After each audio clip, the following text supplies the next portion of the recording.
Hello, good evening, and thanks so much for your time with us on News at 10. We are also live on 3FM 92.7. This is TV3. Thanks so much for your time. My name is Bright Nanamfo. Now, let's start from here. President Akufo-Addo says the creation of a new region is not motivated by political advantage, but rather to ensure an effective administration of the country. Addressing chiefs and people from Konkomba communities across the country at the Flagstaff House, the president revealed that One Village, One Dam initiative will begin next year.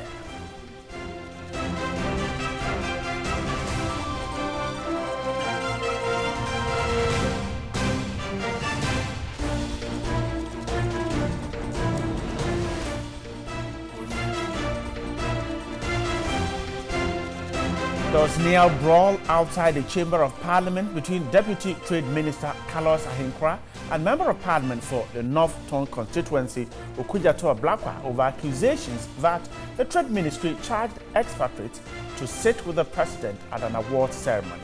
The minority had accused the ministry of charging between $25,000 and $100,000 to offer them seats close to the president.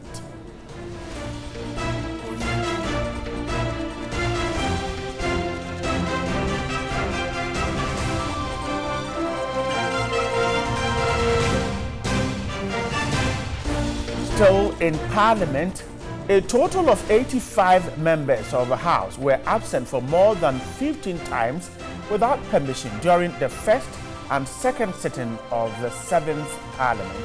The civil society organization, Odikro, said ministers and deputy ministers of state were the worst culprits.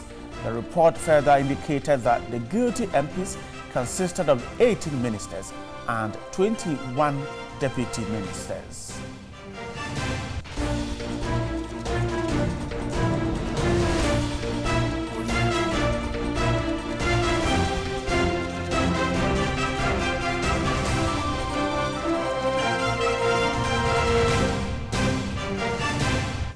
To the Ashanti region, the 3 suspects in the alleged gang rape case in Kumasi are expected to appear before a juvenile court on Wednesday.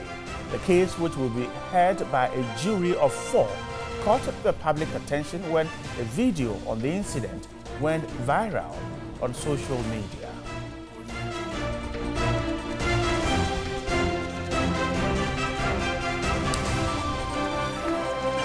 If you're watching us from Sudru in the central region, if you're watching us from Paka in the upper east region, this is News at 10. Thanks so much for your time.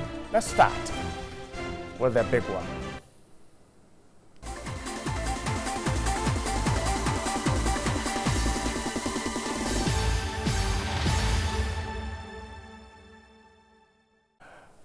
We're starting from Parliament House, where there was a near brawl outside the chamber of the House between Deputy Minister of Trade, Carlos Ahenkwah, and Member of Parliament for the North Tongue constituency, Okudzato Ablakwa, over accusations that the Trade Ministry charged expatriates to sit with the president at an award ceremony. The minority had accused the ministry of charging between $25,000 and $100,000 to offer them seats close to the president.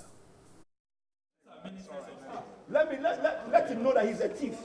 You have stolen through your life, and you have even lied through your education. Deputy Minority Chief Whip Muntaka Mubarak, during the approval of the Trades and Industry Ministry's budget, said the fees charged at the Ghana Expatriate Business Awards were not the kind approved by Parliament. He said monies collected were not accounted for in the ministry's internally generated funds. Speaking to the media in Parliament, North Tongue MP Samuel Okudzato Ablakwa insisted the ministry was guilty of the accusations being leveled against it. He described it as unacceptable and a disgrace to the presidency.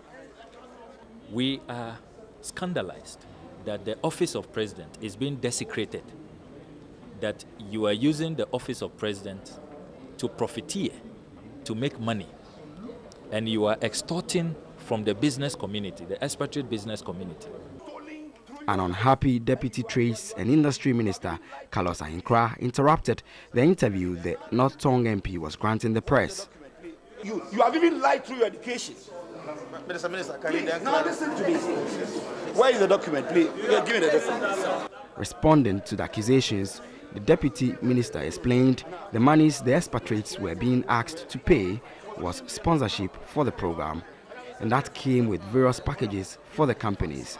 He said the ministry was not responsible for the organization of the program. Out of the 450 expatriate businesses, the event organizers selected about 30 or 40 of them for sponsorship, or they contacted them for sponsorship. And by doing so, they invited them to a dinner to, as it were, present their sponsorship package to them for them to decide on whatever sponsorship package they want to select.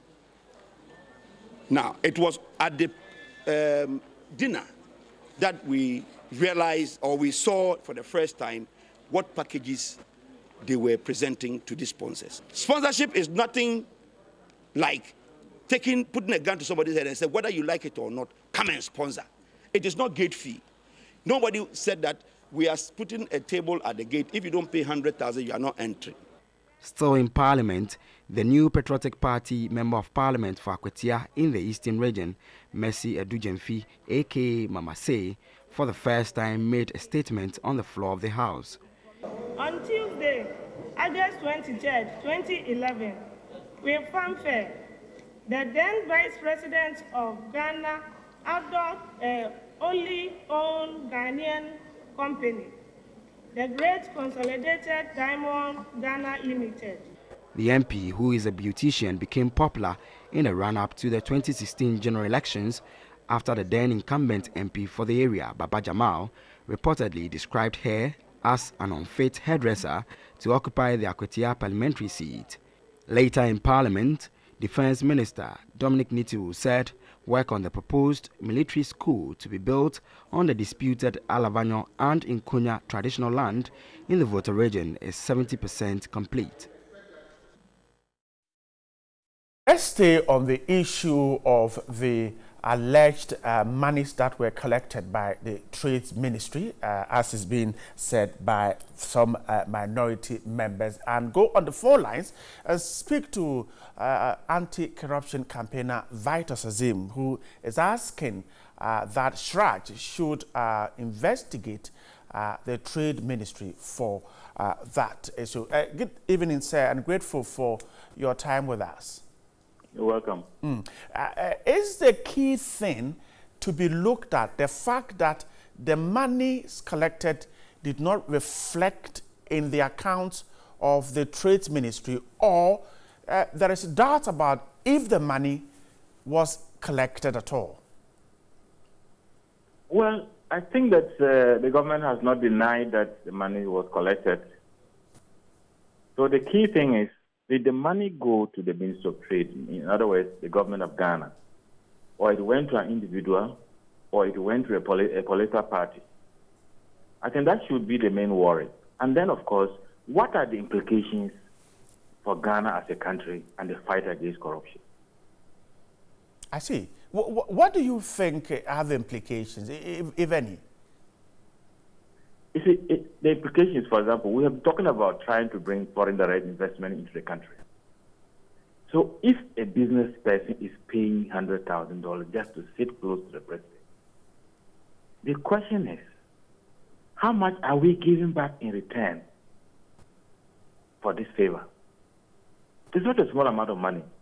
And business people don't give money for free. So that is one thing.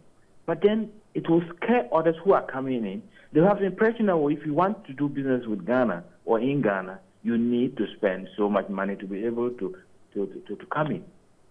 And that is a serious worry for any business person that wants to come and do business in Ghana.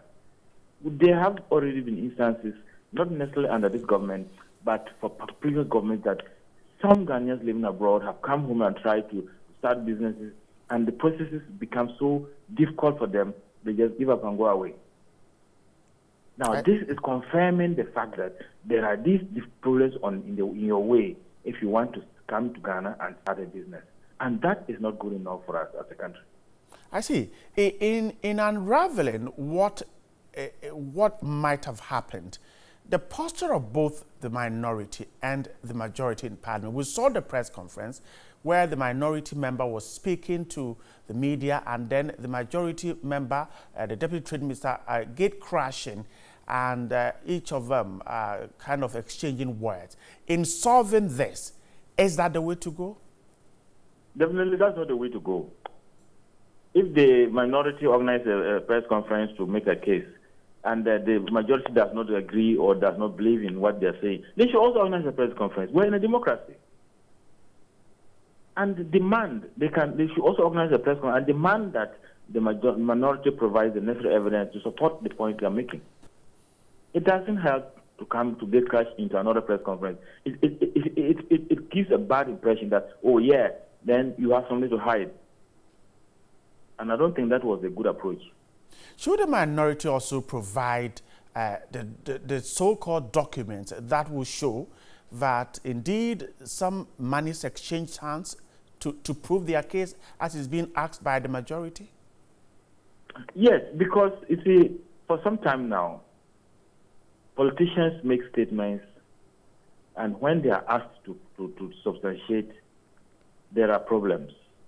And these days, when you read things on WhatsApp, and even sometimes you hear news, sometimes you no longer have that much confidence that it's grounded on fact. So if the minority is making this allegation, it is necessary that they provide evidence that yes, it actually happened. Of course, the evidence does not necessarily have to be written. If they have people at the Ministry of Trade who can confirm that yes, this circular went out, although we're not able to give you the circular, or that these monies were collected, that should be enough evidence. Of course, they are public servants, they will not be able to come out openly to say that. But there has to be some sort of support, proof, evidence that what they are saying has grounded on fact. You are asking Shraj to go into this. Is Shraj able to do it and get the information that will set the record straight? Well, for now, Shraj is the only constitutional mandated body, independent body that is supposed to conduct investigations into corruption. That is not controlled by the executive of the day. And so whether it's able or not, I believe it should be able to do that. Although I've always had a problem with various governments refusing to give Shraj the full complement of the commissioners. Shraj is supposed to have a commissioner and 2 deputy commissioners. For a very long time, Shraj has never had these 3 commissioners. There has always been one missing. And I see it as a deliberate attempt by various governments to cripple Shraj in his work. But I think that does not prevent Shraj from going ahead and do his work. It can still go ahead and do that work.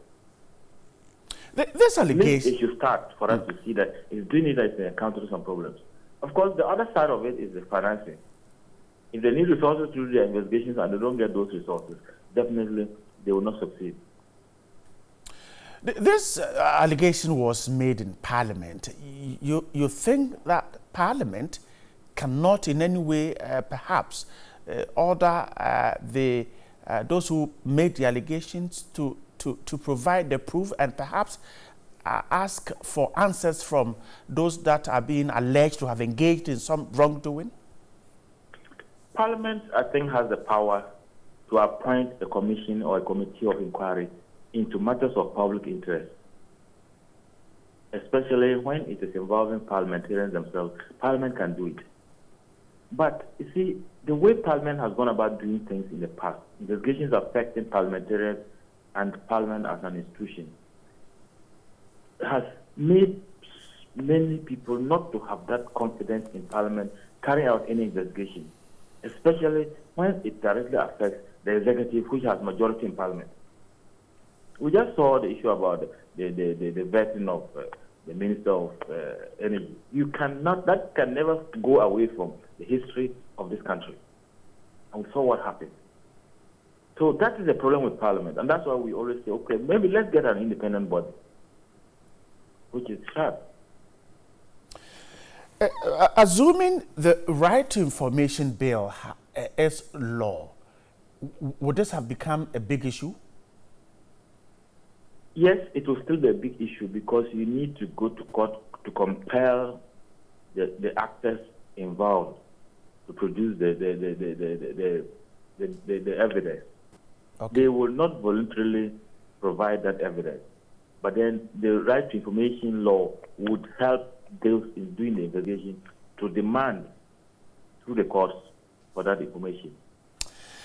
I'm grateful. Help, but it may not necessarily just be panacea to the whole issue. All right, I'm grateful for your time. Vitus Azim is an anti-corruption campaigner there talking to me. This is News at 10 on TV3. You're also listening to us on 3FM 92.7. That's for the big one. We're stepping on the brakes. When we come back, there is more. Stay with us.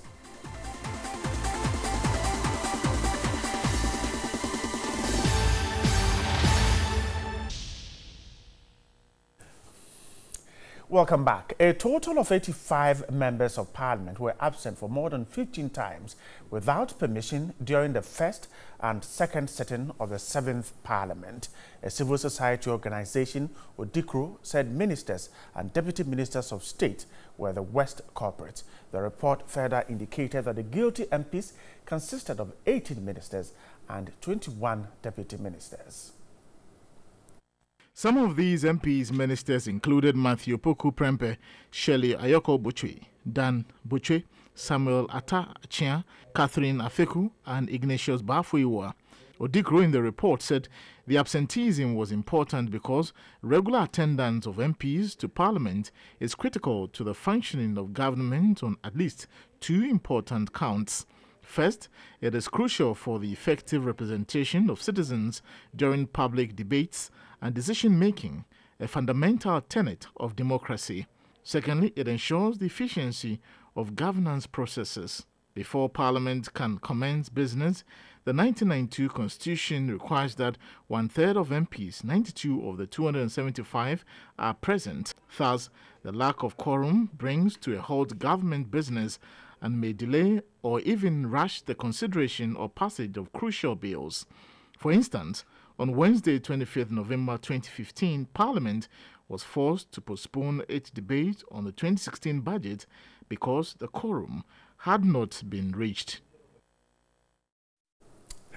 The Member of Parliament for Karachi West, Helen Adwa Ntoso, has sharply criticized the First Lady for donating a bus to people in her hometown, Ningo Pram.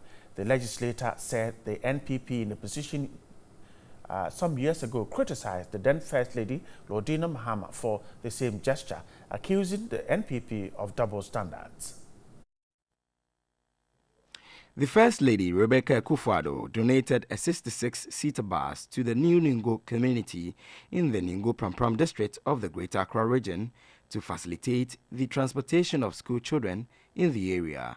The gesture was to assist school children, especially senior high school students who often travel 3 to 4 miles to Pram to attend the only senior high school in the district. But Member of Parliament for Karachi West says the former First Lady, Lordina Mahama, was unnecessarily criticized for the same act. When the former First Lady was doing it, there were critics who came out to say that, where did she get the money from? And why was she doing what she was doing? But my concern now is that this present First Lady is doing what the former First Lady was doing and they were criticizing. Are we in the animal kingdom? The former Volta Regional Minister warns the MPP and the First Lady to apologize to the former First Lady for the attacks. What the former First Lady was right and what she is doing now is right. But if she did criticize the former First Lady, and the critics, I want them to come out to apologize to the former First Lady for criticizing her for donating items to the needy. President Nana Addo Dankwa Akufo-Addo says the creation of the new region is not motivated by political advantage, but rather to ensure an effective administration of the country. Addressing the chiefs and people from Konkomba communities across the country at the Flagstaff House in Accra, the president revealed the One Village, One Dam initiative will begin next year. The visit by the chiefs and people from the Konkomba communities was among other requests to present a petition for the creation of the Northeastern region. Speaking on behalf of the chiefs, the secretary of the Saboba traditional area, Philip Dibabe, requested for the creation of the new region to enhance development of the area. The benefits, among others, will include economic development, good and effective governance, discovery of more natural resources, educational development, effective healthcare delivery, enhanced effective security, improvement of road infrastructure, and above all, effective management of the ethnic diversity as can be seen in the northern region now. Receiving the petition, President Akufo-Addo reiterated the importance of the creation of new regions, adding it is not for political expediency. I'm doing it because I think it would improve the governance of our country. It will bring greater coherence to the various areas that are the subject of the regions, make governance easier, more direct, and therefore enhance the quality of governance across the country. After all, we began initially at independence with, I believe, 5 regions. By the time the Fourth Republic came, it had doubled to 10. All of these processes are there to try and improve the quality of governance. And that is the motivation with which I have addressed this matter. It is not MPP advantage. Following agitations from the creation of some district in the northern region, the president charged the people to respect constitutional processes. These matters should not be the subject of violence and people making threats and everything. That is not the way we want to run Ghana. We have grievances, yes, there's always grievances, but there are mechanisms for dealing with these grievances. That should not be saber rattling and threatening, and if this doesn't happen, this will happen. No, we don't want to do that in this country. We've got to find a way of living within the parameters of our constitution, within the parameters of the law. On agriculture, the president revealed the One Village, One Dam initiative will start next year to enhance agriculture in the region. In other news, the eight accused persons discharged by a district court in the Major Maxwell Mahama murder case want compensation from the state over wrongful accusations leveled against them. Lawyer for the discharged argued his clients have gone through intolerable trauma and anguish since the arrest in May 2017. The 8 persons were among 14 others facing trial on charges of murder. They were released upon the request of the Attorney General, which said there is no sufficient evidence against them to warrant their committal to stand trial in the case. They are Solomon Kojo Fojo, Yao Ano, Ebenezer Pia, Kwame Ajay, Solomon Saki, Philip Bedu, Anthony Amoa, and a female, Vivian Asahene. Lawyer for the accused persons, Bernard Shaw, served notice in court that he would file an application for compensation. He also accused the prosecution of doing a shoddy job, arguing that if prosecution had its facts right, it would have arrested the right persons. I have been acting for these accused people right from the inception of the case, purely on a pro bono basis, for free. And I've seen what they've gone through. Even the anxiety of having a trial and knowing that, because we all know that the punishment for this type of offenses is capital punishment. So all we were doing was basically saying to the court that they have to be compensated for the ordeal that they've been through. All we were saying is that if the proper investigation, the assessment of the evidence has been done at the onset of the case, before you go in and arrest.